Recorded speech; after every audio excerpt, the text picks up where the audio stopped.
Hello everybody, welcome to YouTube channel Enrich Your Biology. Today we will do structure of leaf and its modification. What is leaf? They are born on the stem of the plant, stem branches, and they are born on the nodes.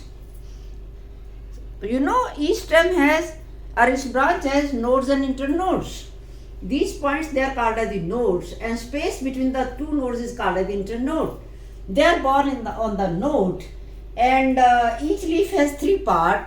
The point of attachment is called as the leaf base, and leaf base bears a stalk, maybe smaller, it may be larger. That is called the petiole. Petiole bears the lamina, or it is also called as the blade. So at the axil of the node, axil of the leaf, there is present bud. Always there is present bud, which is called as the axillary bud. At the apical point is called as the apical bud. So this is the structure of leaf. In the leaf, you know, if you see with microscope or enlarging lens, that there you may see many lines branch and rebranch in the leaf. These are the veins. These are called as the veins. So then leaf, they are arranged in different manner. The arrangement of leaves on the stem is called as the phyllotaxy. Phyllotaxy, it is of three types: alternate, opposite, whorled. When the leaves, single leaf arise from the single node, and another leaf arise from the next node on the opposite side, to say they arise in alternate manner, this type of phyllotaxy is called as the alternate phyllotaxy. Then opposite, it is very common in dicots. It's very common. It's present in, you can say, pipal tree, Dalbergia tree, shisham tree. This is in small plants also it is present. Opposite, when two leaves arise from each node on either side. From one node, two leaves will arise on either side. One on this side, one on this side.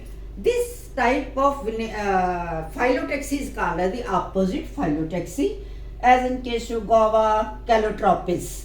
Then is whorled.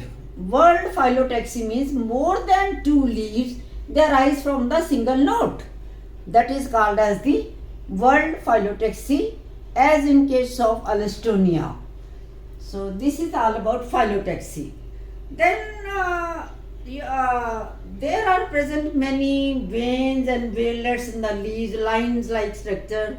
These are called as the veins, and the arrangement of the veins is different in the different leaves, and that arrangement of vein is called as the venation.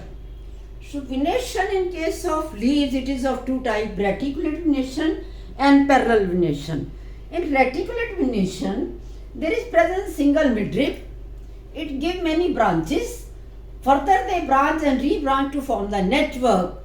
This type of venation is called as the reticulate venation. To say many mainlets they branch and rebranch. It is as in case of pipal tree, Dalbergia tree, Pisum stivum, ladyfinger plant. In all dicots, maximum dicots, they have reticulate venation. Then is parallel venation. It is most common in monocots, just like maize, you can say wheat. It is present in grass. It is in case of onion leaves, garlic leaves. This parallel venation is there. In this case, there is no prominent midrib. All the veins, they run parallel to each other of the equal strength. This is called as the parallel venation. Or it might be that there is one midrib and their veinlets, they are running parallel to each other. This is called as parallel venation. So then leaf, they are of two kinds: simple leaf and compound leaf. This is the simple leaf. when there is present leaf base, petiole bearing the lamina. In compound leaf, as in case of people, as in case of shisham, in compound leaf what happen? The petiole is further branched.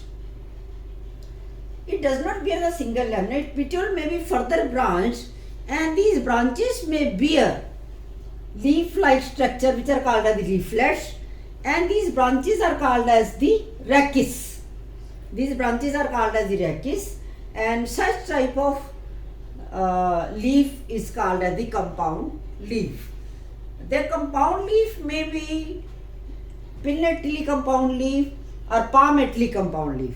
In pinnately compound leaf, I told you that petiole is branched or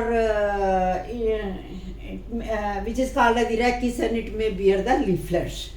Then in palmately compound leaf, the leaf is divided in such a way, meaning all the leaflets they join at the single point of the note, so that different lobes are formed. This type of leaf is called as the palmately compound leaf. The pinnate compound leaf may be unipinnate when the leaf or petiole bears direct many leaflets, just like this, as in case of palm plant, and it may be tripinnate, as in case of acacia plant. This is the stem, this is the stem, these are the rachis. These rachis bear the small leaflets. So this is all about venation.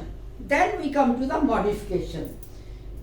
The main function of the leaf is photosynthesis. Their function is to synthesize their food for the entire plant from the raw material that in the form of starch.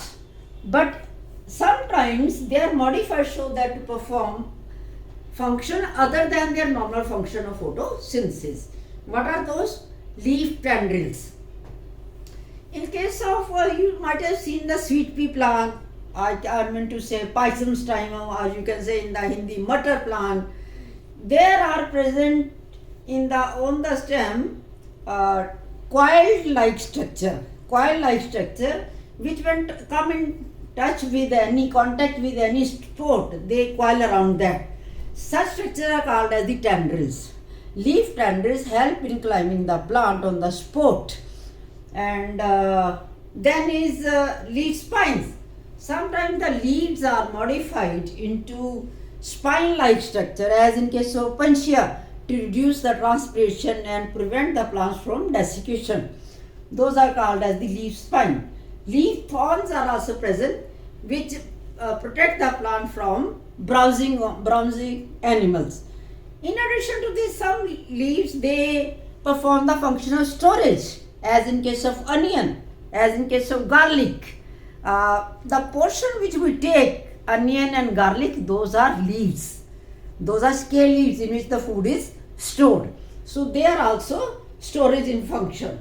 So this is all about the, in some insectivorous plant which grow in the saline water, and there is deficiency of nitrogen. To come up the deficiency of nitrogen, they take up the insects.